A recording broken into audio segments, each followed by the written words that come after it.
bahwa dalam tesis ilmiah saya untuk S2 di University Malaya yang berjudul Pengaruh Pancasila terhadap penerapan syariat Islam di Indonesia. Nah, itu di salah satu babnya berjudul tentang sejarah Pancasila. Nah, di situ saya melakukan kritik kepada kelompok-kelompok yang mengatakan Pancasila itu lahir tanggal 1 Juni 1945. Saya memperkuat pendapat bahwa Pancasila itu lahir sebagai konsensus nasional pada tanggal 22 Juni 1945. Tapi tidak kita pungkiri bahwa pada tanggal 1 Juni 1945, Insinyur Soekarno mengusulkan nama Pancasila sebagai dasar negara.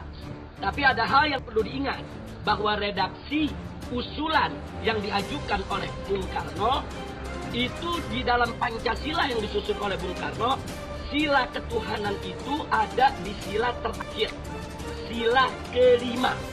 Dan ini ditolak oleh ulama yang ikut serta dalam sidang BPUPKI. Di sana ada Kiai Haji Wahid Hasyim Asy'ari, pimpinan NU.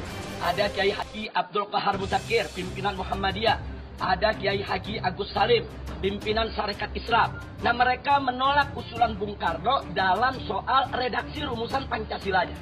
Mereka menerima usulan Bung Karno soal nama Pancasila sebagai dasar negara, tapi para ulama meminta sila ketuhanan itu dinaikkan menjadi sila pertama. Pada sidang paripurnanya, sila ketuhanan itu menjadi sila yang pertama. Artinya apa di sini? Yang saya kritik adalah rumusan Pancasila yang diajukan, diusulkan oleh Bung Karno. Saya tidak menghina Pancasila. Saya tidak mengkan Bung Karno. Itu yang saya kritik. Itu yang saya kritik.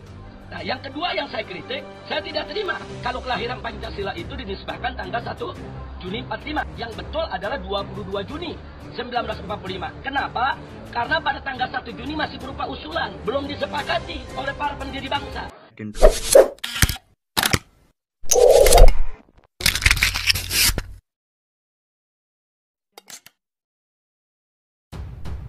Rancangan undang-undang haluan ideologi Pancasila mengkhianati Bung Karno sebagaimana ditulis oleh Muhammad Rizal Fadillah,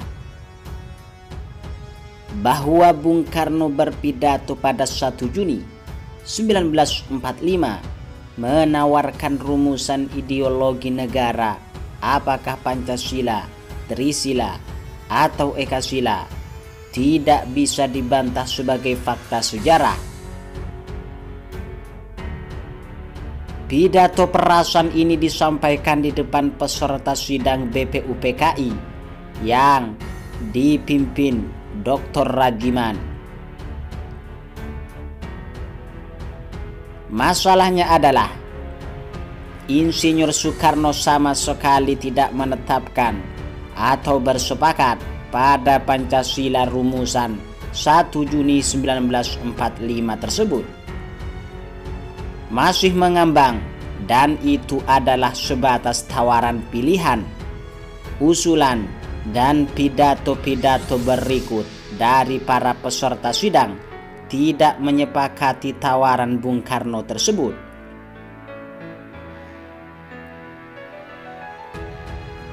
Dalam rangka menggodok semua masukan peserta sidang, maka dibentuk panitia 9 yang diketuai Insinyur Soekarno sendiri. Panitia 9 sepakat rumusan Pancasila sebagaimana yang dikenal dengan Piagam Jakarta. Sila pertama adalah ketuhanan dengan kewajiban menjalankan syariat Islam bagi pemeluk-pemeluknya. Bung Karno tentu menandatangani rumusan Pancasila 22 Juni 1945 tersebut. Maka lahirlah Pancasila.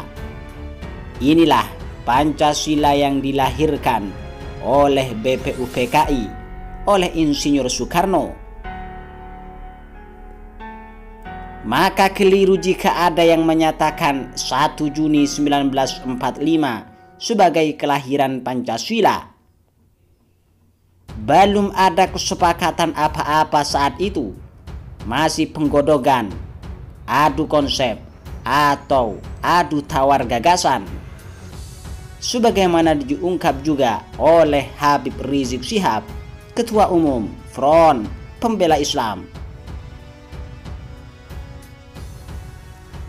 Soekarno sendiri masih ragu soal Pancasila, sehingga merasa perlu menawarkan untuk dipertimbangkan alternatif Trisila dan Ekasila. Tawaran ini pun tidak mendapat sambutan apalagi persetujuan. Soekarno telah mendrop tawarannya dan tidak mencoba memperjuangkan pasca pidato. Tidak ada lobi-lobi ngotot untuk menggolkan Trisila dan Ekasila. Fakta terakhir yang disetujui oleh Soekarno adalah Pancasila dengan rumusan sebagaimana tercantum dalam Piagam Jakarta. Soekarno tidak menyesal atas tidak diterima tawaran peras-perasan sila-sila pada Trisila dan Ekasila. Rumusan Piagam Jakarta adalah keyakinan dan kebenaran ideologi yang diterima Insinyur Soekarno. Ini adalah rumusan ideal ideologi sekurangnya untuk saat itu. Namun kini Soekarnois mencoba memasukkan Pancasila 1 Juni 1945, Trisila dan Ekasila dalam pasal rancangan undang-undang haluan ideologi Pancasila. Tidak disadari bahwa perjuangan ini adalah pengkhianatan pada diri Soekarno sendiri. Presiden pertama itu sudah mendrop gagasan itu, bahkan secara formal dan material. Soekarno sudah menerima dan sepakat pada rumusan Pancasila 22 Juni 1945. Kemudiannya menjadi rumusan Pancasila 18 Agustus tahun 1945.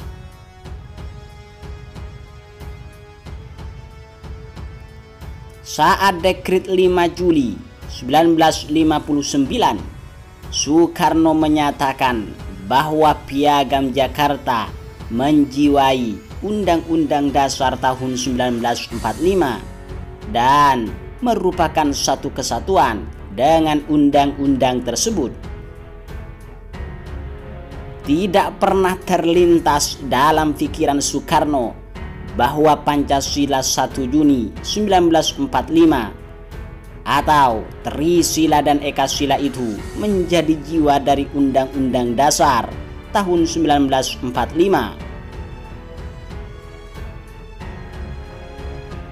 Menghidupkan sesuatu yang sudah dikubur oleh Soekarno sendiri merupakan upaya yang bukan saja mengkhianati bangsa Indonesia, akan tetapi juga mengkhianati pribadi proklamator bangsa Indonesia yang bernama Insinyur Soekarno. Menghormati yang tidak disadari sebenarnya mengkhianati.